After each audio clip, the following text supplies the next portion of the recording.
Nouvelle édition sur LCF à la une de l'actualité de ce jour. Les chefs d'État du Bénin, du Mali et du Niger sont arrivés à Lomé ce mardi. Le Togo s'apprête ainsi à accueillir les chefs d'État des 8 pays membres de l'UEMOA dans le cadre du 40e de la BOAD. À l'international, la mobilisation de la communauté internationale pour les Philippines après le passage dévastateur du typhon Haiyan. Les États-Unis dépêchent le porte-avions George Washington avec 5000 hommes à bord. Mesdames et messieurs, bienvenue sur LCF pour cette nouvelle édition. Le président nigérien Mahamadou Issoufou, le président malien Ibrahim Boubacar Keïta et le président Yahi Bouni du Bénin sont à Lomé depuis ce mardi. Ils sont venus dans le cadre de la commémoration du 40e anniversaire de la Banque ouest-africaine de développement BOAD. D'autres personnalités sont également attendues. Il est prévu un forum international à cet effet les 13 et 14 novembre prochains. Le thème retenu pour ce forum est les banques sous-régionales de développement, nouveaux enjeux, nouveaux défis. Nous vous proposons à présent les premières impressions du président nigérien Mahamadou Issoufou à son arrivée au micro d'Inès Assiblé. Je suis heureux aussi d'être là pour participer aux manifestations organisées à l'occasion du 40e anniversaire de la création de la BOAD, qui est notre institution de financement de développement au niveau de l'UEMOA. La BOAD a eu à faire des interventions très importantes dans nos pays, et en particulier pour le cas du Niger, la BOAD intervient dans le financement des infrastructures, dans le domaine de la sécurité alimentaire, dans le domaine de l'énergie, etc. Donc nous apprécions très positivement les actions faites par la BOAD. Toujours dans le cadre de la célébration du 40e de la Banque ouest-africaine de développement BOAD, nous vous l'annoncions depuis hier, la rédaction pour accompagner l'événement a initié une série de dossiers sur l'institution. Après la présentation et l'historique de la banque, nous vous proposons à présent de découvrir le modèle économique de la BOAD et c'est le deuxième de la série des 4 dossiers. Suivant le fonctionnement pyramidal du système bancaire de la zone UEMOA, la BOAD est un peu le chaînon manquant entre la BCAO, Institut d'émission et l'ensemble des établissements bancaires de la sous-région, qu'elles soient des banques de dépôt ou des banques d'affaires.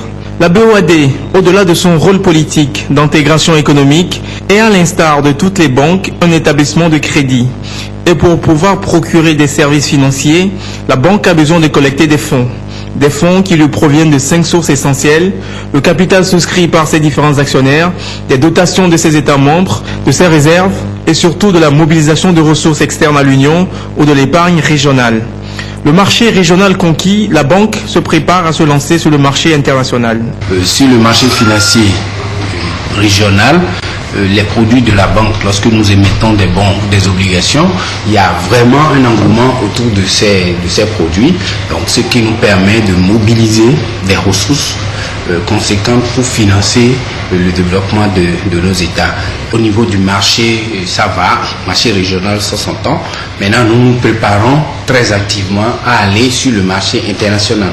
Et là, la banque aura beaucoup plus de marge de manœuvre parce que c'est de gros montants que nous irons lever en euros, en dollars sur le marché international. En 2010, le capital de la BOAD était estimé à 1050 milliards de francs CFA, de l'argent qui ne dort pas dans les coffres de la banque. On ne garde pas, vous ne pouvez pas garder une ressource que vous avez eue à 5%, vous les gardez là et vous dormez, vous dites en attendant que les gens ne viennent décaisser et là ça va peser lourdement sur votre exploitation.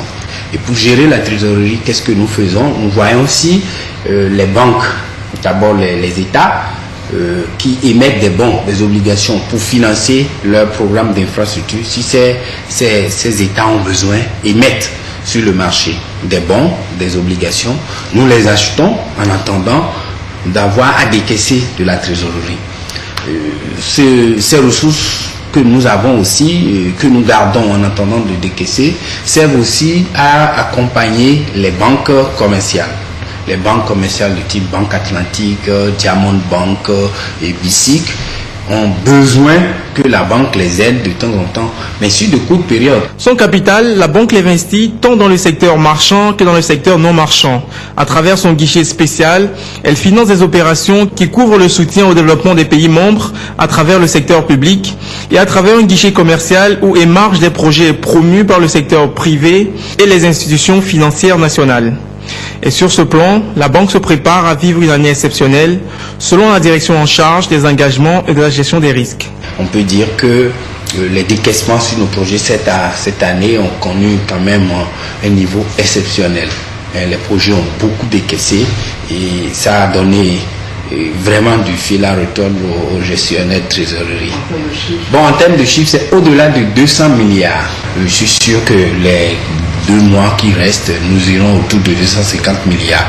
Les chiffres réels seront connus autour du mois de février-mars et on vous dira. Mais nous sommes sûrs que cette année sera exceptionnelle au plan du décaissement. À la date du 30 septembre 2013, la BOAD a financé les économies des pays de l'UEMOA pour un total de 2723,6 milliards de francs CFA.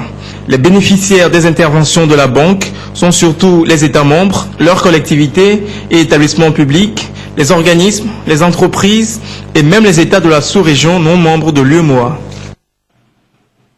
Dans la suite de l'actualité de ce jour, nous sommes invités sur un professeur d'anglais bien particulier. En plus d'enseigner l'anglais au lycée, il collectionne des billets et des pièces d'argent utilisées dans plusieurs pays du monde. Son objectif, créer des albums qui permettront de pérenniser l'histoire monétaire de plusieurs pays. Chaque PKMC, Roger Aménra. De loin, l'on ne voit que des albums photos, mais de près, ils contiennent plutôt de véritables trésors. De vieux billets et des pièces d'argent de plusieurs pays du monde, Nestor en fait la collection. Un après-midi, le voici en historien. Il réunit ses enfants pour leur retracer un tant soit peu la jeunesse de ce qu'il a de plus précieux pour eux. 1888. 1988. Ok, 1988, c'est ça. Toi, tu n'étais pas encore né. Moi. Oui. Tu étais né. Ça, c'est quoi? Combien de billets? Billet de 100 jours. Oui, c'est comment ça est? Rouge. C'est rouge. Billet indien. Ah, billet indien. Quand on dit billet indien, c'est ça. Ok? Ça, c'est quel billet? Billet de 10 francs. Billet de 10 francs. C'est ça qu'on utilisait dans le temps. Moi, je n'étais pas encore né. Ça, là, c'est des centimes de francs utilisés ici au Togo dans les années 20. Ça aussi, en Neve ou bien Minan, on insulte que tu n'as même pas le franc troué, c'est ça. Le franc troué dont on parle bien, franc long dont on parle, c'est ça. Pour ce professeur d'anglais, métier qu'il exerce depuis 16 ans, une seule raison sous-tend la collection de ses billets et pièces, la passion. Passion de ne guère perdre l'histoire monétaire des peuples, passion de partager cette histoire avec la jeune génération que constituent ses élèves, mais également la passion de toucher un plus grand nombre de personnes par cet acte. Tout ça là, c'est une passion. C'est affaire de passion. Quand j'étais au lycée, il y avait un camarade, ensuite lui collectionnait les timbres. Donc quand je voyais ça, ça me plaisait beaucoup. Donc quand j'ai dit, mais il faut que j'en fasse quelque chose. Et au début, j'ai essayé avec les timbres, mais ça n'a pas marché. Il faut noter qu'au début, j'avais beaucoup de correspondants dans le monde entier. Et comme tel, il m'envoyait des ces billets quand je leur en demande. Deuxième source, lorsque quelqu'un voyage, par exemple, tu vas en Chine, quelqu'un va en Chine, quelqu'un va au Nigeria ou dans un pays quelconque, je lui dis, mais en revenant, il faut m'amener le billet de ce pays. Okay. Troisième source, quand je montre ça aux gens, certains sont intéressés. Et lorsqu'ils sont intéressés, peut-être un a un billet quelque part, il m'en donne, ou bien il me vend. De cette passion naissent des ambitions.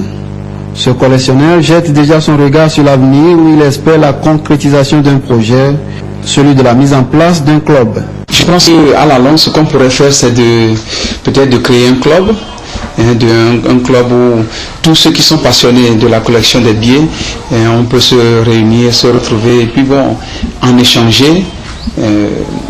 Voilà. En dehors de la collection des billets et monnaies, Nestor entend explorer également d'autres champs, la collection des téléphones portables de toute gamme. Les chargés de communication de différentes entreprises sont début ce mardi en journée de réflexion pour faire un bilan de leur métier. C'est une initiative du Centre d'études et de recherche sur les organisations, la communication et l'éducation CEROS, un centre qui forme les chargés de communication. Cette rencontre a pour objectif de créer une association de ces professionnels pour fédérer ce métier. C'est une première au Togo, cette rencontre des professionnels de communication d'entreprise.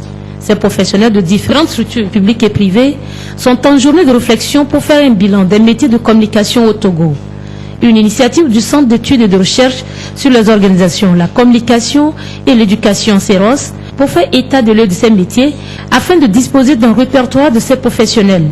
CEROS, c'est un centre de recherche de l'Université de Lomé qui a pour but de contribuer à une connaissance scientifique de problématiques relatives aux organisations, à la communication et à l'éducation. Le travail qu'on est en train de faire ce matin va en corrélation avec la filière communication des organisations puisque nous formons des chargés de communication et comme vous l'avez entendu dire, il est intéressant et très important de savoir ce que nous formons, à quoi ils sont destinés comme métier sur le marché du travail et on ne peut pas mener cette réflexion-là entre universitaires. Il est important d'associer les professionnels qui sont sur le terrain et qui ont une meilleure connaissance des réalités du terrain. Cette rencontre est une fois encore le lieu de faire la différence entre le chargé de communication, le journaliste et le marketeur.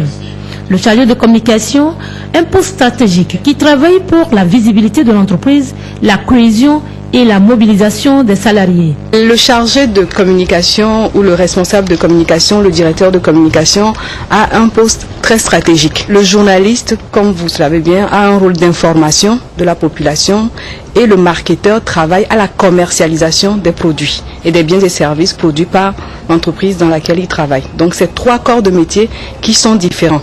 Alors le marketing recourt à des outils de communication pour bien accomplir sa mission, mais en aucun cas communication ne voudrait pas dire marketing et marketing ne voudrait pas dire communication. Il ressort que c'est dans les années 90 que le métier de chargé de communication a fait véritablement son émergence au Togo. Place au 7e art avec le montage numérique, une formation pour les techniciens de montage cinématographique et vidéographique s'est tenue lundi. Ils ont été formés sur le logiciel libre Cinélera par l'association togolaise d'utilisation de logiciels libres. Ceci afin de leur permettre de s'adapter au changement des techniques d'information et de communication. Apolline Abaki. Cette rencontre lance officiellement le début de l'atelier de formation au montage numérique avec le logiciel libre Cinélera, un logiciel gratuit dont l'utilisation permet de relever les défis de la performance, de technologie d'information et de la communication.